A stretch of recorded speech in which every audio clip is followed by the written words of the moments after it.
Here I am about to do another vlog, and I'm wearing my stupid hat and my stupid 3D glasses. And I wonder if this is getting a little old. I wonder if I should change this costume, or maybe not even use a costume when I'm vlogging.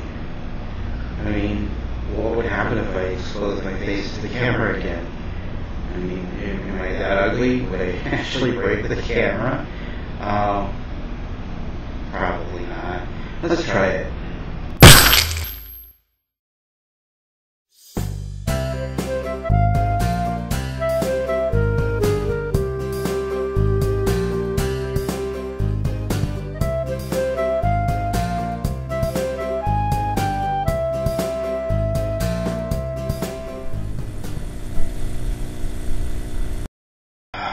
Well, hey, you bloopies, bloopsters, bloopies, bloopets, I don't know. How you doing? It's been a while since I've done a vlog. I did a little vlog earlier today that was just as a joke. I hope you didn't watch the whole thing. It's just ridiculously stupid. Yeah, in that vlog, I wanted to show you this. I was wearing this hat. I do wear this during my Survivor vlogs on the Survivor vlog channel, usually anymore, but and I wear it around town a lot, but I don't really wear it on camera much other than that. So I just wanted to show it to you. Oh, it came from Dago Clio, of course, as you can tell. This is Switzerland on it. So how you guys been? Yeah, if you didn't watch the long, boring vlog, I'll just real briefly say that. And if you haven't, please don't. It's ridiculously stupid. Yeah, I took about a month off from YouTube, and I'm kind of just slowly getting back into it. And I'm trying to catch up with people, trying to watch everybody's current videos, and I'm also going back and watching people's older videos. I've caught up with a few, but there's still several that I would like to catch up with. And if I haven't watched a lot of your old videos, I'll try to do that in the next week or two. So I'm going to try to catch up with everybody soon. I just needed a break. You know how it goes. I mean, this is kind of my creative outlet, and I just needed some time away from it. And also, Julie was unemployed for about a month, and and when she's here, it's hard for me to really vlog because I'd rather spend time with her. No offense, but when she's here, it's kind of hard to say, hey, honey, can you go in the bedroom for about an hour while I sit out here and talk to my camera? And, no, I'd rather spend time with her, to be frank. So, but yeah, she's back to working. We opened up a pastoral care center in the back of our church, and so she's working there. And hopefully it's going to be a grand success. And I think it will. Meanwhile, my job is going through some changes, and there was a little speculation by employees that some people might be let go, but whenever I talk to somebody in management, they always say no, that's not going to happen. So hopefully I'll still have a job here in the next couple weeks. Really what's got everybody thrown up is they're talking about eliminating some positions, but they're creating new ones. So that's really the question. Will I still be in my same position, or will I move on to one of the new ones? But it sounds like I might be one of the few that stays in the position that I'm in right now. And either way is fine with me. I don't really care. I talked to one of my bosses yesterday, and I said, you know what? Thing is, I know I could get a job fairly quickly if I need to. Whenever I'm without a job, I get another job like that. It's not. I don't have a hard time getting a job. It's that I really love working here, so I don't want to lose this job because I really enjoy it, and I'm really trying to do my best here. And so he said, no, I don't think you're going to be losing your job. I think you're just going to be probably doing the same thing you're doing now. What else? Oh, this is a vlog I really wanted to make for a long time. Speaking of jobs, you guys know I worked in a motel for a short while. After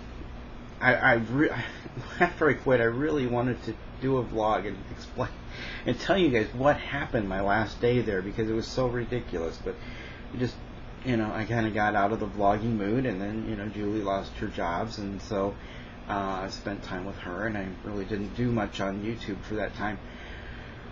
So it's been like over a month, and I haven't made a vlog about what happened and why I quit that job. Or, well, I was sort of fired, sort of quit, both. Sort of let go. And I wouldn't say fired because it wasn't quite that harsh. They just didn't need me anymore. They wanted to keep me on, just sort of like a standby thing, but I'm like, no, I'm not going to do that. So I ended up just quitting, and I was probably going to quit anyway, just because of the last day I was there. Last day I was there. Now, I'll back up and tell you, when I got hired at this job, I was told one of my functions as being the night auditor was, if somebody wanted to come in and get a room, if they were like super drunk, to tell them, no, can't come in, we're full up. Even if we had nobody in the house, we're full. Not to rent any rooms to super drunk people. So I come in my last night, and not only is there super drunk people in the motel, there's 4 rooms rented out exclusively just to have drunken parties.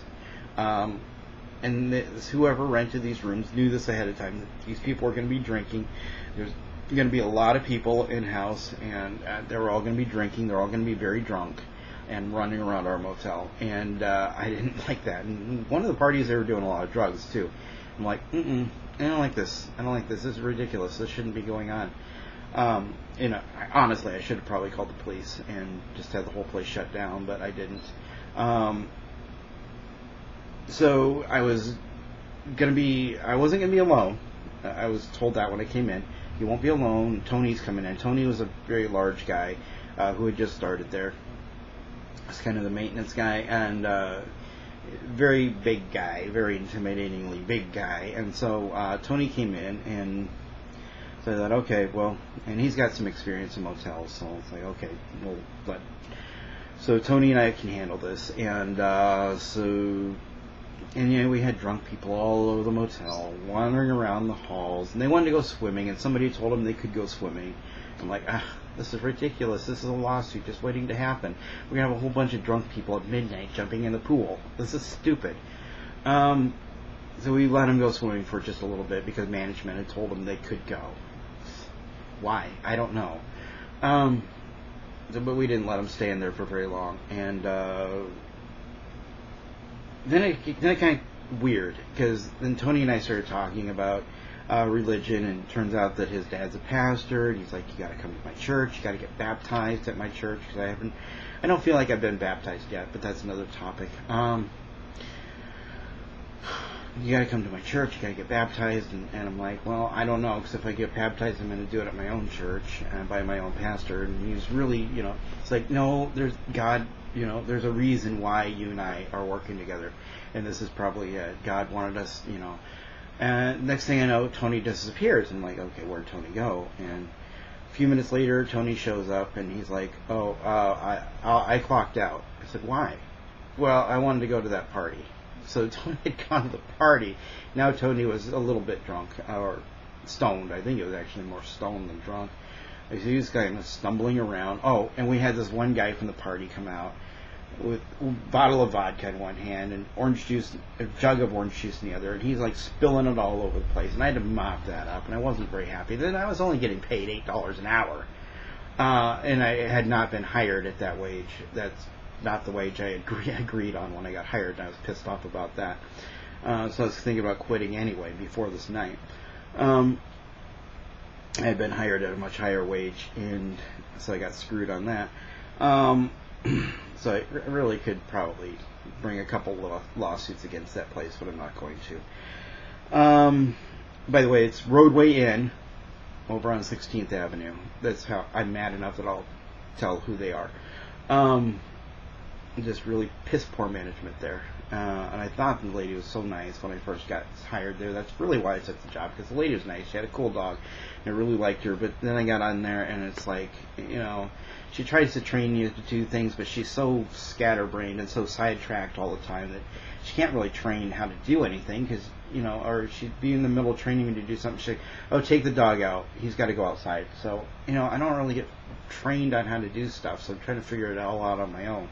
Mopping the floor, making breakfast, I can figure out. But, when it comes to doing the actual auditing, I never really got trained on it. But I was supposed to know how to do it. Anyway, so Tony was drunk, and he started, after I cleaned up that one guy's mess, then Tony had a big thing of soda or whatever sitting on the counter, and he knocked that over and spilled it all over the office, and so I had to clean that up. And then Tony spilled a cup of coffee, and so I had to clean that up. And I finally said, Tony, I did a little prayer, because Tony's a big guy and I didn't know what was going to happen, but I went and said a little prayer, and then I went back and said, Tony, are you tired? For some reason, Tony had a room. See, that's another thing. Employees weren't supposed to be staying in the motel, but she was always letting the employees stay in the motel. I never did, but other people did all the time, even though she kept saying, nobody's supposed to stay in the motel, but people did. I don't get it.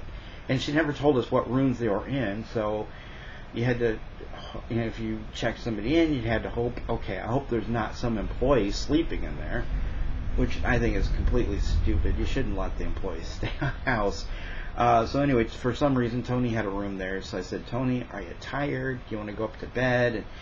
And don't you need some sleep? And, he's like, what do you mean? He said, because you're spilling stuff everywhere. You knocked over a cup of soda, and then you knocked over a cup of coffee, and I had to clean it up. And he's like, did I really? I'm like, yeah, see, you need to go to bed.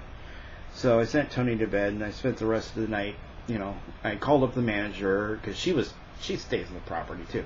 So I called up the manager. I said, this is what happened. I told her the whole story, and she didn't really have any sympathy. She didn't seem to care, other than, she didn't. I can't think of anything she really seemed to care about. She was a little upset, but she wasn't like, she didn't say, okay, I'll come down and be with you while these drunken parties are going on, because you need somebody down there. She didn't, nothing. And then she gets up a couple hours later to come down and once again help me do the audit, because I hadn't really been trained on how to do it yet.